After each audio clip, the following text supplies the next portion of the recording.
प्रशिक्षुओं, ऑनलाइन कक्षा के क्रम में आज विज्ञान शिक्षण के लिए चतुर्थ सेमेस्टर के विज्ञान शिक्षण के लिए मैं आपके समक्ष डॉक्टर अंबालिका मिश्रा, प्रवक्ता जिला शिक्षा एवं प्रशिक्षण संस्थान प्रयागराज से हूँ।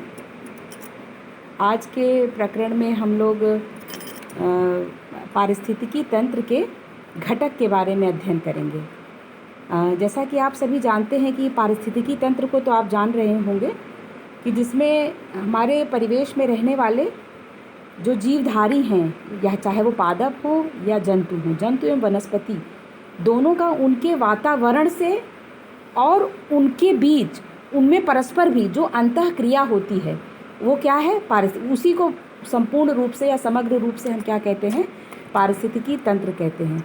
तो आज हमारी चर्चा का मुख्य बिंदु पारिस्थितिकी तंत्र के घटक होगा, जिसको हम आगे क्रम से देखते हैं। तो हम ये देखेंगे कि पारिस्थितिकी तंत्र में प्रमुखतः दो घटक में हम विभाजित कर सकते हैं, अजैविक घटक और जैविक घटक। जैसा कि अब आप इस फ्लो चार्ट में देख रहे होंगे कि अजैविक घटक में आपका आ जाता है भौतिक कारक, अकार्बनिक कारक और कार्बनिक पदार्थ, और जैविक घटक में आएगा, मतलब जैविक से मतलब है जीवित घटक। तो जीवित कौन सी चीज़ें हैं? वह हरे पौधे भी हो सकते हैं और जंतु भी हो। जैसा मैंने आपको पहले ही बताया कि घटक में हम जीवित अजीवित दोनों फैक्टर को लेंगे, और जीवित घटक के अंतर्गत हम वनस्पति और जंतु दोनों को ही कंसीडर करेंगे। तो जैविक घटक में क्या आ जाएगा? उत्पादक, जो कि हरे पौधे होते हैं, और उपभोक्ता, जिसमें जंतु आते हैं। हाँ, उपभोक्ताओं की भी कई श्रेणी है, प्रथम श्रेणी का उपभोक्ता, द्वितीय श्रेणी का उपभोक्ता और तृतीय श्रेणी का कार्निवोरस, जिसको या सर्वाहारी कहते हैं। उसके बाद आता है अपघटक जंतु, जिसमें क्या आएगा? मुख्यतः सूक्ष्म जीव। वो सूक्ष्म जीव के रूप में जीवाणु, छोटे वायरस, ये सारी चीज़ें, या और सूक्ष्म जीव फंजाई, ये सब आएंगे, जो कि मृत शरीर को क्या करते हैं, उसमें जटिल कार्बनिक पदार्थों को अपघटित करके सरल कार्बनिक पदार्थों, सरल में एसिमिलेट करने लायक सरल कार्बनिक पदार्थों में जो उनको विघटित करते हैं। तो वो क्या कहे जाएंगे हमारे पारिस्थितिकी तंत्र में? अपघटनकर्ता के रूप में। तो अब हम अगर विस्तार से अगर हम बात करते हैं, तो पहले अगर जैविक घटक की बात करते हैं, यानी कि बायोटिक कंपोनेंट। तो बायोटिक कंपोनेंट में देखिए तीन श्रेणियां हैं, उत्पादक, उपभोक्ता और अपघटनकर्ता या अपघटक। जैसा भी मैंने आपको बताया, उत्पादक में आपके मूलतः हरे पौधे आएंगे। ये बहुत साधारण सी बात है, आप सभी जानते हैं कि इस पृथ्वी पर केवल हरे पौधे ही उत्पादक माने जाते हैं। क्यों? क्योंकि वही ऐसे हैं जो सौर ऊर्जा को ट्रैप कर सकते हैं। आपको मालूम है कि पृथ्वी पर ऊर्जा का आदि स्रोत क्या है? सूर्य है, और सूर्य की ऊर्जा को ग्रहण करके भोजन बनाने की क्षमता केवल हरे पौधों में होती है, क्योंकि उन हरे पौधों में क्लोरोफिल यानी कि पर्णहरिण पाया जाता है, और पर्णहरिण की उपस्थिति के कारण हरे पौधे सूर्य की ऊर्जा को ट्रैप करके और उसको भोज्य निर्माण यानी भोजन के रूप में क्या बनाते हैं? वे कार्बनिक पदार्थों का निर्माण करते हैं प्रकाश संश्लेषण की क्रिया के द्वारा। इसलिए हमारे पारितंत्र में हरे पौधे क्या कहलाए जाएंगे? उत्पादक या प्रोड्यूसर। दूसरा है उपभोक्ता। अब उपभोक्ता में देखिए जो जीव होते हैं, कुछ जीव होते हैं शाकाहारी होते हैं, कुछ मांसाहारी होते हैं, कुछ शाकाहारी मांसाहारी दोनों होते हैं, जिन्हें हम सर्वाहारी कहते हैं। तो शाकाहारी जीवों की श्रेणी में, जैसे एग्जाम्पल अगर हम किसी पारितंत्र का उदाहरण देखेंगे तो हम पाएंगे कि हरे घास है जैसे, तो हरे घास को कौन लेता है? खरगोश खा रहा है या हिरन खा रही है, तो हिरन क्या हो गई? शाकाहारी जीव हो गई, वो मांसाहार नहीं लेगी। लेकिन हिरन को शेर खा रहा है, तो शेर क्या हो गया? मांसाहारी हो गया। और इसके बाद जो सर्वाहारी जीव होता है उसमें मनुष्य आता है, जिसको हम ओमनीवोरस कहते हैं, और मांसाहारी को कार्निवोरस कहेंगे और शाकाहारी को हर्बीवोरस कहेंगे। ओमनीवोरस की श्रेणी में मानव आता है, जो शाक सब्जियों को भी खा सकता है और मांस को भी खाता है।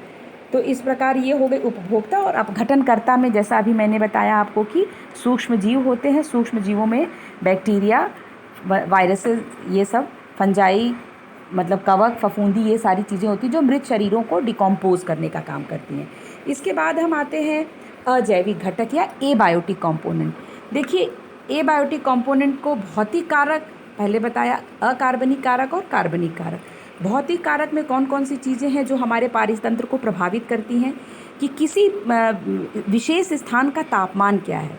पता है आपको कि तापमान का बहुत महत्व है जीवधारियों के अनुकूलन में, जीवों के सर्वाइव करने में, उनकी फिजियोलॉजी में, चाहे वो पौधे हों या जीव हों। ताप के हिसाब से देखिए, जैसा आप देखे भी होंगे कि ठंडे शीत प्रदेशों में उनमें अलग तरह का अनुकूलन पाया जाता है, रेगिस्तानों में पाए जाने वाले जीव अलग होते हैं। तो तापमान भी क्या करता है, हमारे पारितंत्र को प्रभावित करता है। आर्द्रता यानी कि ह्यूमिडिटी, वह भी प्रभावित करती है। इन सब कारकों पर अगर आप ध्यान से विचार करेंगे तो प्रत्यक्ष या परोक्ष रूप से ये समस्त कारक हमारे पारितंत्र के घटकों को क्या करते हैं, प्रभावित करते हैं। ये अर्थात इनके और जैविक घटकों के बीच में क्या होती है, अंतः क्रिया होती है, जिसका अध्ययन हम इसमें करते हैं। प्रकाश तीसरा कारक है। देखिए, जैसा आप फ्लो चार्ट में देख रहे हैं, प्रकाश का तात्पर्य सौर ऊर्जा से है।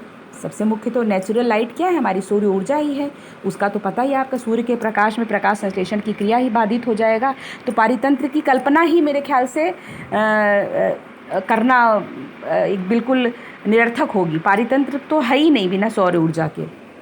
इसके बाद वायुमंडलीय दाब, प्रेशर का, जैसे पहाड़ों पर देखिए दाब अधिक हो जाता है, स्थलों पर कम रहता है, तो उसके हिसाब से वनस्पतियाँ एवं जंतुओं को में अपने में अनुकूलन होता है।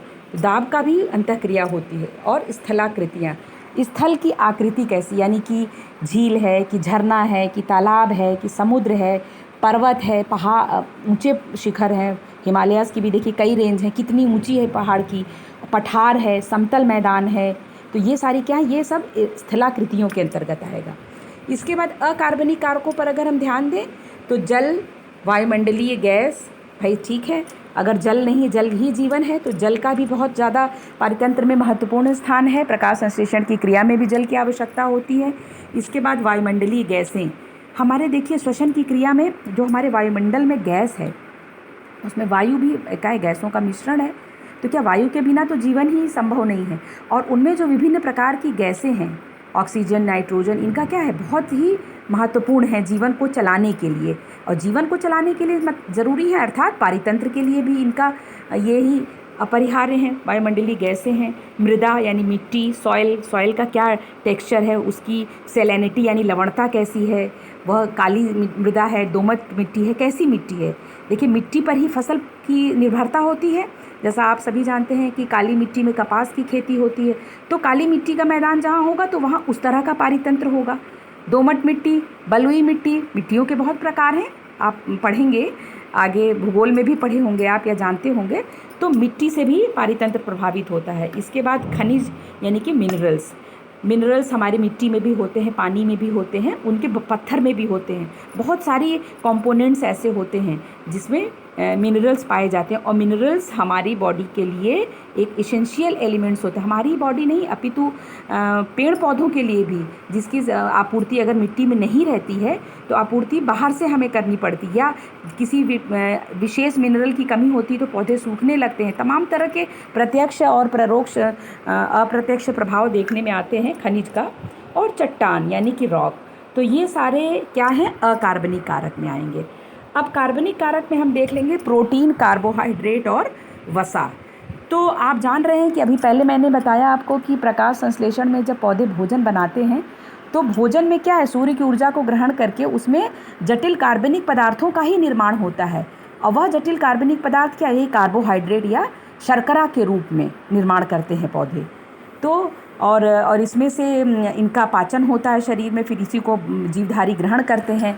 तो ये क्या हो गए, ये कार्बनिक घटक हो गए पारितंत्र के, जो निर्मित कहाँ हो रहे हैं, ग्लूकोज के रूप में जो शर्करा का निर्माण हो रहा है, कहाँ हो रहा है, प्रकाश संश्लेषण की क्रिया में हो रहा है।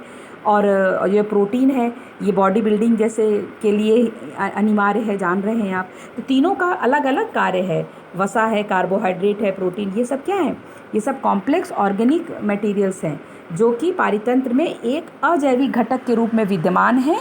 और इनकी भूमिका बहुत ही महत्वपूर्ण है हमारी पारितंत्र की अंतःक्रिया के लिए। तो इस प्रकार आप समझ गए होंगे कि पारितंत्र के घटक के बारे में। इसलिए आज के इस प्रकरण में इतना ही। फिर धन्यवाद।